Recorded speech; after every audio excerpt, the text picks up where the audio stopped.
नमस्कार, आदाब। आइए बात करते हैं समस्या की।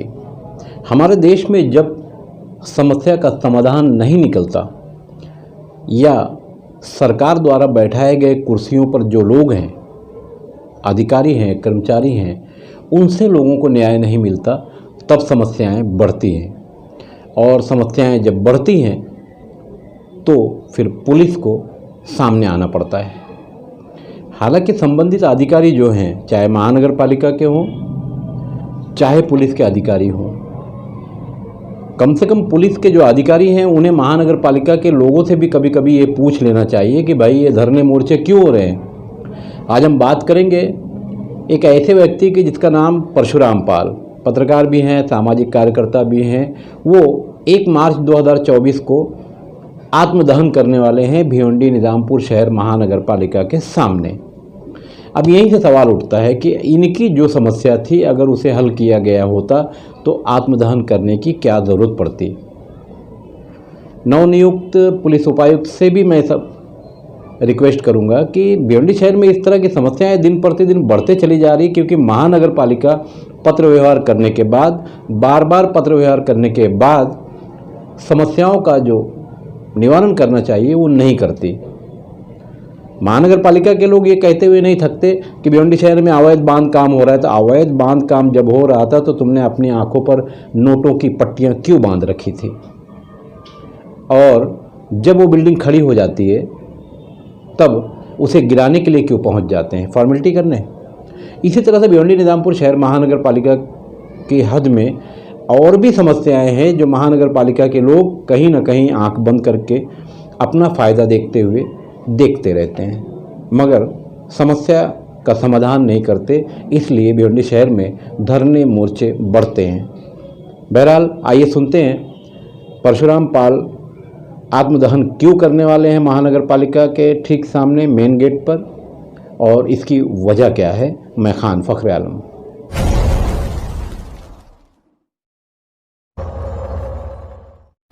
क्या आप लोग हमारे बुलाने पे आए, इसके लिए आप सबका बहुत बहुत धन्यवाद। आज ये मेरा पत्रकार परिषद करने का जो मैंने मन बनाया है, वो इसका रीज़न ये है कि आप सबको पता है कि मैं पिछले 2023 में मानसून के दौरान गटर नाले को लेकर हमने महानगर पालिका के खिलाफ में आंदोलन भी किया, कई बार पत्र व्यवहार किया, परंतु कोई सुनवाई नहीं हुई। यहाँ तक कि मैं गटर नाले में भी उतरा तो भी नहीं हुई। मैंने शासन से लेकर प्रशासन तक मैंने पत्र व्यवहार किया, परंतु कोई सुनवाई नहीं हुई। पिछले महीने मैंने एक लेटर दिया था, उसमें हमने ये मेंशन किया था मुख्यमंत्री से कि हमने कई बार पत्र व्यवहार किया, कई बार हमने आंदोलन किया, भ्रष्टाचार को हमने दिखाया, सब कुछ किया। इसके बाद भी महानगर पालिका की तरफ से कोई रीजन मुझे नहीं मिला।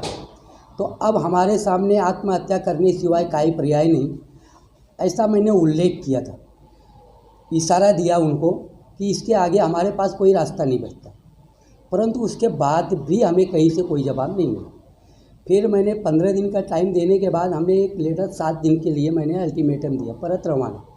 उसमें भी हमने यही मेंशन किया, परंतु ये फिर भी कोई जवाब हमको मिला नहीं। तो अब मैंने 1 मार्च 2024 को आत्मदाह करने के लिए हमने प्रशासन को लेटर दिया, प्रांत कार्यालय को, महानगर पालिका और पुलिस डिपार्टमेंट।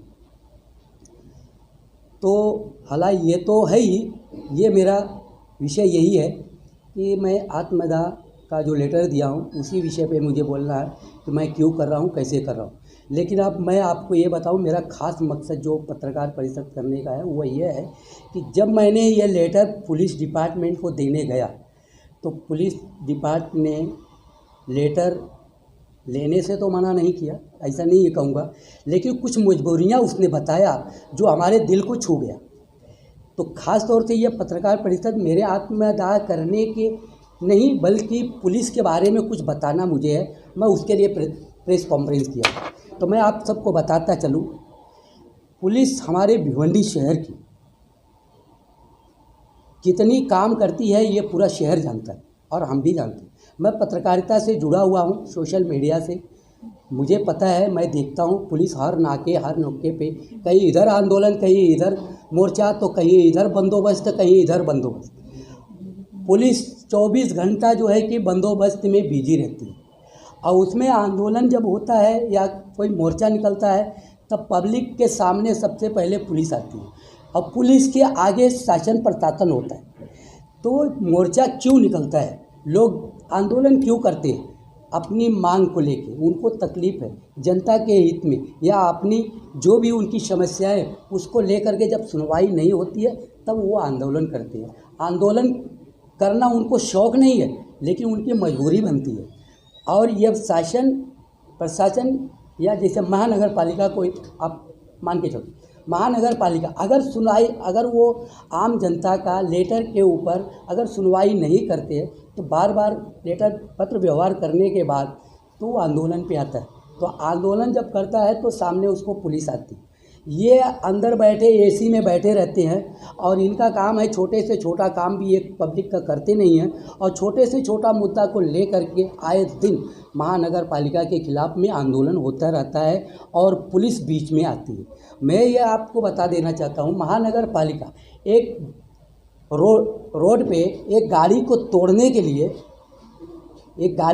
लिए बिना नोटिस का वो गाड़ी पे हथौड़ा चलाते हैं और वो भी पुलिस के बंदोबस्त में।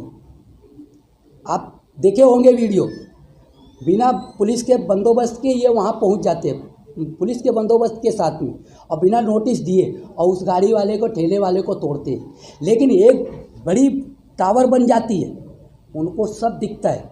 जब वो बड़ा टावर बन जाता है, वो जगह चाहे आरक्षित हो या फिर अनलीगल ज़मीन हो, ये किसी भी तरह से हो, उनकी खुद की भी ज़मीन महानगर पालिका का आरक्षित जगह ऐसे बहुत से, मैं बताऊंगा आपको कि ऐसे बहुत से ऐसी ज़मीनें हैं आरक्षित महानगर पालिका का, जहाँ गार्डन है आरक्षित तो वहाँ पे बिल्डिंगें बन गई, कहीं शौचालय है तो वहाँ बिल्डिंगें बन गई है, कहीं यानी इस तरह से जहाँ स्कूल का आरक्षित किया गया है वहाँ कुछ और बना हुआ है।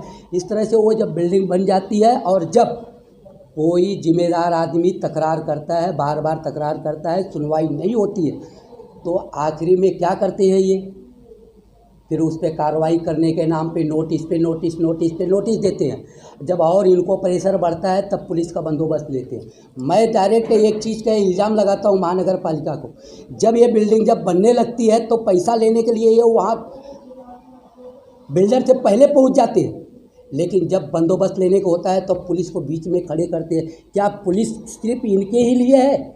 उसको दूसरा काम नहीं है पुलिस को?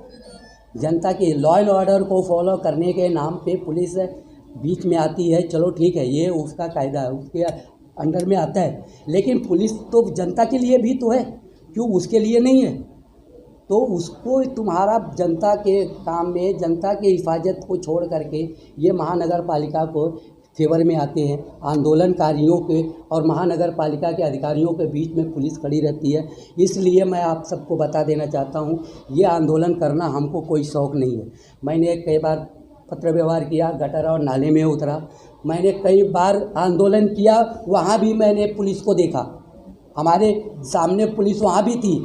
आज मैं आत्मदाह आंदोलन करने जा रहा हूँ, यहाँ भी पुलिस आ रही है। मुझे शौक़ नहीं है पुलिस को परेशान करने का, लेकिन ये परेशानी करने का जो रास्ता अख्तियार करते हैं ये है महानगर पालिका, इनकी वजह से ये रास्ता खुलता है।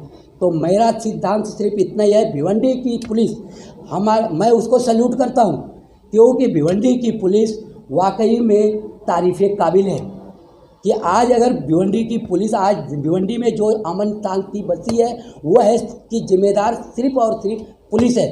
ये श्रेय सिर्फ पुलिस को जाती है। अगर पुलिस न होती तो आज आए दिन एक आंदोलन, दो आंदोलन, आप लोग देखे होंगे टोरेंट के खिलाफ कितना मोर्चा निकला, कितना आंदोलन हुआ है। इसके बाद और भी कितने महानगर पालिका के सामने कितना, अभी पिछले कुछ दिनों पानी का कटौती हुई महानगर पालिका के सामने, इसके बाद वो आ करके आंदोलन, पुलिस आई बीच में। तुम ये छोटी सी छोटी चीज़ें आम जनता की पूरी नहीं कर सकते हो, मजबूरी में वो आंदोलन करने आते हैं और वो आंदोलनकारी के बीच में पुलिस आती है। तो मैं इतना जानता हूँ कि आज महानगर पालिका की कार्यप्रणाली भ्रष्ट है, जिसको लेके भिवंडी की जनता रोड पे उतरती है, आए दिन आंदोलन होता है और पुलिस को इसका खामियाजा भुगतना पड़ता है उनकी सुरक्षा के लिए। तो मेरा यही उद्देश्य है और इसीलिए मैंने प्रेस कॉन्फ्रेंस बुलाया हूँ। आगे आप लोग को कुछ सवाल पूछना है तो पूछ लीजिए। आप जो 1 तारीख को इतना बड़ा कदम उठाने जा रहे हैं, तो इसकी वजह क्या है?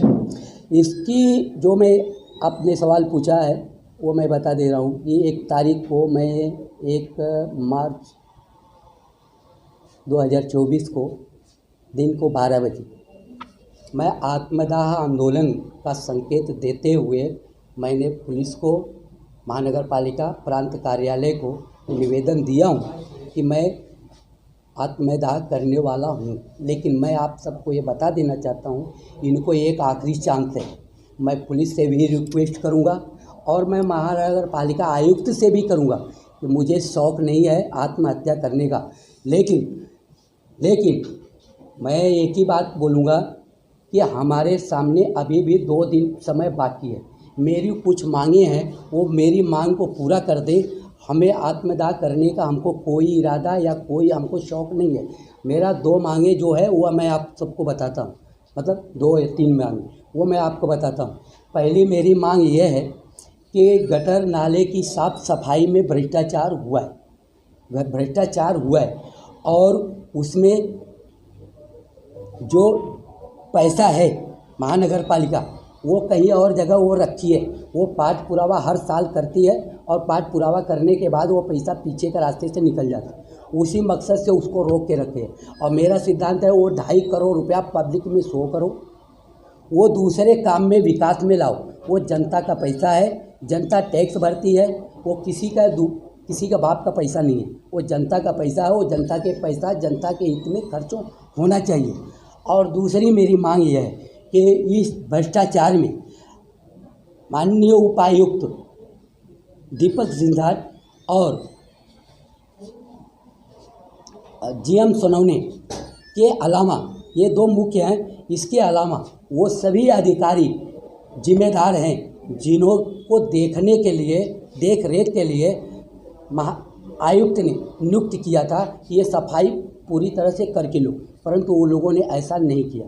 तो इस भ्रष्टाचार में जीएम सोनवने और दीपक झंझार की मिलीभगत से ये सफाई में भ्रष्टाचार हुआ है और इस भ्रष्टाचार के जो जिम्मेदार लोग हैं उनके ऊपर कठोर कायदेशीर कार्रवाई हो, ये मेरी मांग है। और तीसरी मेरी मांग यह है कि ये ठेकेदार हर साल, आप देखे होंगे, हर साल ठेका बारिश में गटर नाले के सफाई को लेके इनको ही टेंडर दिया जाता है, परंतु ये हर साल इसी तरह से सफाई करके भ्रष्टाचार करते हैं। इस बार मैंने ओपन कर दिया तो लोगों को दिख गया, हर साल भिवंडी डूबती है, इस बार डूबी, आगे भी डूबेगी, इसलिए इनको आगे भी टेंडर देंगे और आगे भी भ्रष्टाचार करेंगे।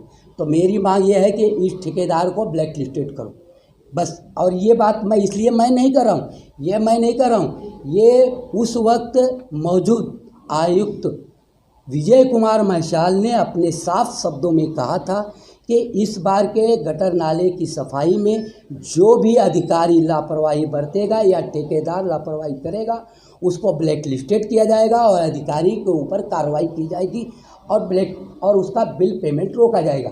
ये तीनों शब्द उसकी बोली हुई है, उन्हीं की, आयुक्त विजय कुमार महसाल का।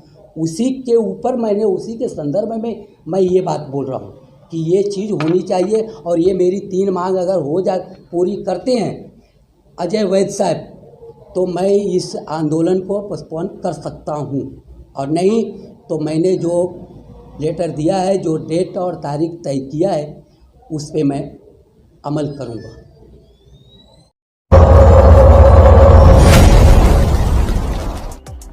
उत्तर प्रदेश के मऊनाथ भंजन का सूरज मार्का लाल तेल चोट, मोच, दर्द में बहुत ही लाभदायक, बहुत ही काम का।